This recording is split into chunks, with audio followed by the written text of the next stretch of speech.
Hi ಎಲ್ರಿಗೂ ನಮಸ್ಕಾರ, welcome back to S B Vastra. ಇವತ್ತು ನೋಡ್ತಿರೋ ಸ್ಯಾರಿ ಬಂದು ಮೈಸೂರು ಸೆಮಿ ಕ್ರೇಪ್. ನಿಮಗೆ ಆಫ್ ಆ್ಯಂಡ್ ಆಫ್ ಪ್ಯಾಟರ್ನಲ್ಲಿ ಬಂದಿರುತ್ತೆ. ಮೇಲ್ಗಡೆ ವರ್ಟಿಕಲ್ ಲೈನ್ಸ್ ಬಂದಿರುತ್ತೆ, ನೋಡ್ತಾ ಇರ್ಬೋದು. ಆ್ಯಂಡ್ ಕೆಳಗಡೆ ನಿಮಗೆ ಬಿಗ್ ಚೆಕ್ಸ್ ಪ್ಯಾಟರ್ನಲ್ಲಿ ಬಂದಿರುತ್ತೆ. ಆ್ಯಂಡ್ ಎರಡು ಕಡೆ ಮೀಡಿಯಮ್ ಸೈಜ್ ಬಾರ್ಡರ್ ಬಂದಿರುತ್ತೆ ವಿತ್ ಗೋಲ್ಡನ್ ಝರಿ ವೀವಿಂಗಲ್ಲಿ. ಆ್ಯಂಡ್ ತುಂಬಾ ಚೆನ್ನಾಗಿರೋ ಕಲರ್ ಕಾಂಬಿನೇಷನ್ ಅಂತಲೇ ಹೇಳ್ಬೋದು. ಆ್ಯಂಡ್ ನೆಕ್ಸ್ಟ್ ಕಲರ್ ಕಾಂಬಿನೇಷನ್ ನಿಮಗೆ ಬೇಬಿ ಪಿಂಕ್ಗೆ ರಾಣಿ ಪಿಂಕ್ ಕಲರ್ ಕಾಂಬಿನೇಷನ್. ಇದು ತುಂಬಾ ಚೆನ್ನಾಗಿದೆ ಸ್ಯಾರಿ ಮಾತ್ರ. ಆ್ಯಂಡ್ ಒನ್ ಮೋರ್ ಕಲರ್ ನಿಮಗೆ ಪಿಂಕ್ಗೆ ಪೀಚ್ ಕಲರ್ ಕಾಂಬಿನೇಷನ್ ಬಂದಿದೆ. ಇದು ತುಂಬಾ ಚೆನ್ನಾಗಿದೆ, ಕಲರ್ ಕಾಂಬಿನೇಷನ್ ಮಾತ್ರ ಸಖತ್ತಾಗಿದೆ. ಆ್ಯಂಡ್ ನಿಮಗೆ ಲೈನ್ಸ್ ಬಂದು ಕೆಳಗಡೆ ಚೆಕ್ಸ್ ಪ್ಯಾಟರ್ನ್ ಬಂದಿರುತ್ತೆ, ಮಿಡಲಲ್ಲಿ ಒಂದು ಬಾರ್ಡರ್ ಬಂದಿರುತ್ತೆ. ಆ್ಯಂಡ್ ಎರಡು ಕಡೆ ನಿಮಗೆ ಸ್ಮಾಲ್ ಬಾರ್ಡರ್ ಬಂದಿರುತ್ತೆ. ಒಂದು ಸಾರಿ ಓಪನ್ ಮಾಡಿ ನೋಡೋಣ ಬನ್ನಿ. ಸೊ ನೋಡ್ತಾ ಇರ್ಬೋದು, ಎಲ್ಲೂ ತುಂಬ ರಿಚ್ ಲುಕ್ಕಲ್ಲಿದೆ ಆ್ಯಂಡ್ ತುಂಬ ಸಾಫ್ಟಾಗಿದೆ ಸ್ಯಾರಿ.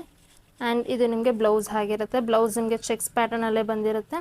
ಪಲ್ಲು ಬಂದು ನಿಮಗೆ ಲೈನ್ಸ್ ಪ್ಯಾಟರ್ನಲ್ಲಿ ಬಂದಿರುತ್ತೆ. ಆ್ಯಂಡ್ ತುಂಬಾ ಸಾಫ್ಟ್ ಆಗಿದೆ ಮೆಟೀರಿಯಲ್. ಸ್ಯಾರಿ ಪರ್ಚೇಸ್ ಮಾಡಬೇಕಾದ್ರೆ ವಾಟ್ಸಪ್ ನಂಬರ್ಗೆ ಮೆಸೇಜ್ ಮಾಡಿ ಪರ್ಚೇಸ್ ಮಾಡ್ಕೊಳ್ಳಿ. Thank you.